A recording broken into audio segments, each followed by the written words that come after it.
起来送死！第二战，毛死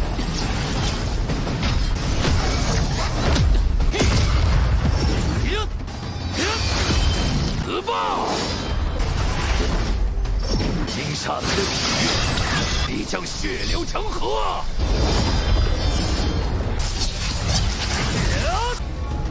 该结被你手害的人。 Halo guys, balik lagi bersama Mimin from Zero. Di video kali ini Mimin bakalan kembali melanjutkan alur cerita Donghua berjudul Lingwu Dalu atau Lingwu Kontinen part 77 ya. Seperti biasa, sebelum masuk ke rekap ceritanya, buat kalian yang menonton video ini tapi belum subscribe, tolong di subscribe dulu ya guys. Dan jangan lupa nyalain lonceng biar nggak ketinggalan update terbaru dari channel From Zero. Playlist untuk Donghua ini juga udah tersedia bagi kalian yang baru aja bergabung dan belum nonton episode sebelumnya ya. Ya udah deh, gak usah berlama-lama lagi, langsung saja kita ke rekap ceritanya guys.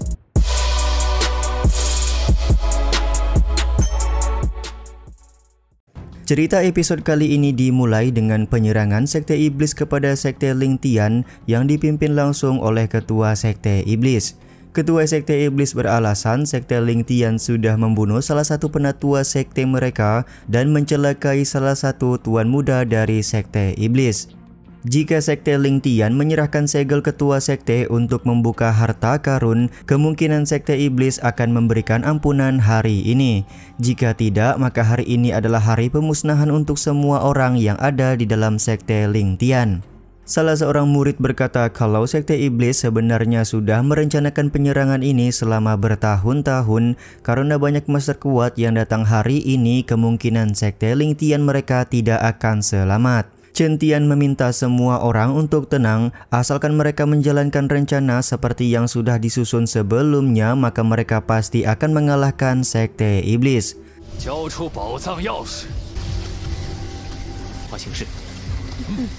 Chen Tian kemudian berbicara di hadapan Ketua Sekte Iblis. Bang MC mengungkapkan kalau Sekte Iblis yang memulai peperangan melawan Sekte Ling Tian dengan menyerang beberapa orang murid. Selain itu, dendam di antara kedua sekte memang harus diselesaikan hari ini agar tidak ada lagi kekacauan di masa depan.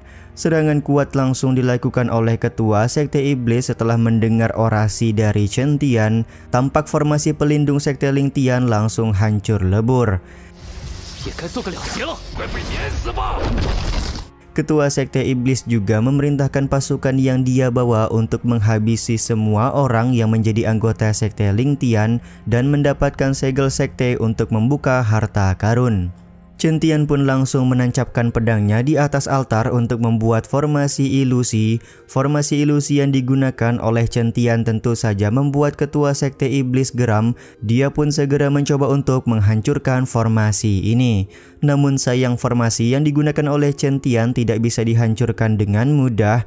Ketua Sekte Iblis pun merasa tertarik karena bagaimana bisa seorang pemuda di ranah Wuzong mampu membuat formasi seperti ini. Dia pun memaksa murid-murid dari Sekte Iblis untuk berkeliling guna memeriksa keadaan di sekitaran formasi. Satu persatu murid Sekte Iblis berhasil dibunuh oleh murid-murid Sekte Ling Tian berkat formasi yang dibuat oleh Bang MC. Di saat yang sama, Chen Tian bertanya kepada Tuan Jian apakah formasi ini benar-benar bisa mereka andalkan.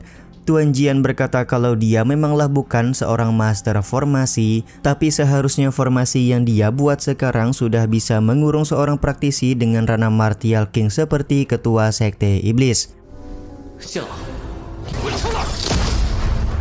Karena Tuan Jian sudah berkata seperti itu, maka Chen Tian pun langsung muncul di hadapan Ketua Sekte Iblis untuk bertarung one on one. Pada saat pertarungan sedang berlangsung, Ketua Sekte Iblis ngomel-ngomel karena dia merasa Chen Tian begitu sombong. Menurut Ketua Sekte Iblis, jenius seperti Chen Tian selalu bersikap kalau mereka adalah yang paling kuat, padahal sebenarnya tidak begitu. Kau pikir dengan menahanku Sekte Ling Tian masih bisa selamat? Lihat saja sebentar lagi Sekte Ling Tian akan menjadi lautan darah, ucap Ketua Sekte Iblis sembari mengaktifkan boneka zombie yang sudah dibuat oleh Sekte Iblis mereka.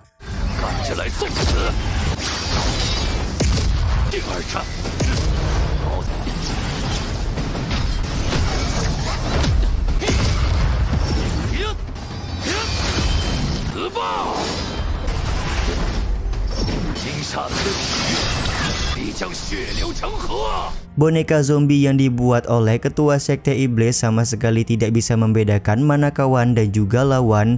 Jadi boneka zombie ini akan melakukan serangan kepada siapapun yang berada di hadapannya. Bahkan setelah menyerap kekuatan spiritual dari murid-murid yang sudah mati, boneka zombie berhasil menaikkan ranahnya menjadi Martial Venerable. Terlihat cukup beruntung Mei Lin datang di waktu yang tepat untuk memberikan bantuan kepada Raja Jiwa yang hendak diserang oleh boneka zombie tersebut.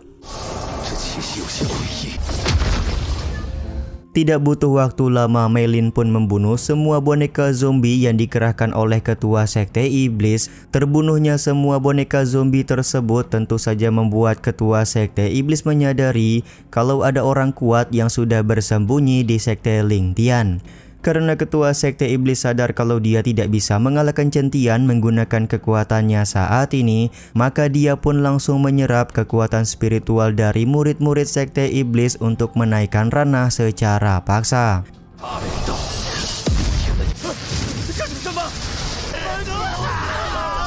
Benar-benar tega sekali ketua sekte iblis ini, bahkan murid-muridnya sendiri pun dijadikan korban.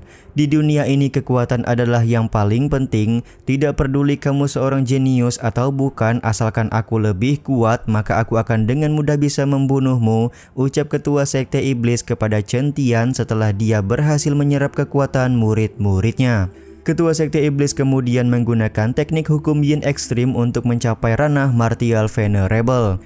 Kenaikan ranah ketua sekte iblis menjadi Martial Venerable membuat Chen Tian memberikan komentar, menurut Bang MC ini hanyalah sebuah trik kecil yang hanya akan bertahan sementara saja.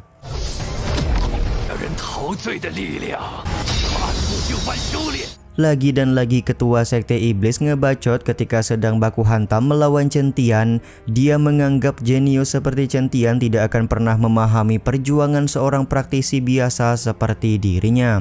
Demi menjadi kuat aku rela mengorbankan murid-muridku. Nanti jika aku sudah berhasil mencapai tujuan, maka akan kubuatkan monumen untuk mereka semua, ucap ketua sekte iblis di hadapan Chen Tian.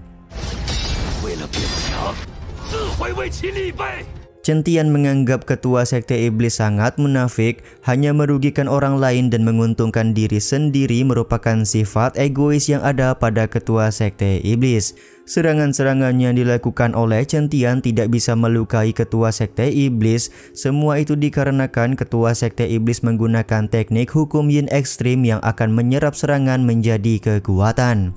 Dengan penuh percaya diri, ketua sekte iblis berkata kalau dia akan segera mengakhiri permainan yang dimainkan oleh Chen Tian. Di saat yang sama Chen Tian juga percaya serangan yang akan dia lakukan akan membalaskan dendam ketua sekte Ling Tian sebelumnya yang sudah terbunuh oleh orang-orang sekte iblis.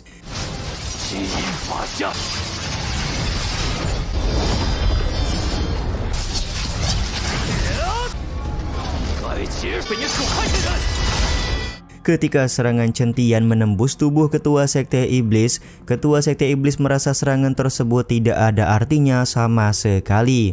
Tapi tiba-tiba saja tubuh ketua sekte iblis bercahaya seperti akan meledak. Chen Tian pun memberikan penjelasan kalau kekuatan yang diserap oleh ketua sekte iblis terlalu besar. Setiap penyerapan energi spiritual pasti mempunyai sebuah batasan. Jadi Chen Tian sengaja melakukan serangan-serangan kuat agar kondisi tubuh ketua sekte iblis tidak mampu lagi menyerap serangan tersebut. Mulai saat ini tidak akan ada lagi yang namanya sekte iblis, ucap Chen Tian sembari melakukan serangan terakhir. Kematian dari ketua sekte iblis tentu saja adalah hasil jerih payah untuk membalaskan dendam ayah dari Lan Xing. Kemenangan yang diraih hari ini tentu saja membuat murid-murid sekte Ling Tian merasa bahagia. Setelah kematian ketua sekte iblis, kristal jiwa pun langsung muncul karena kristal ini sebelumnya diberikan oleh Wang Sisi. Scene ini juga sekaligus menutup episode kali ini ya guys. Ya udah deh, sampai di sini dulu aja video kali ini. Mohon maaf jika masih banyak kekurangan dan kesalahan dalam penyampaian kata-kata ya. Terima kasih untuk kalian yang udah pada nonton dan jangan lupa subscribe serta nyalain loncengnya ya guys. Mimin selaku penulis narasi, tukang voice over, dan tukang edit video pamit undur diri. Salam hangat, see you in the next video. Bye bye guys, see you next week.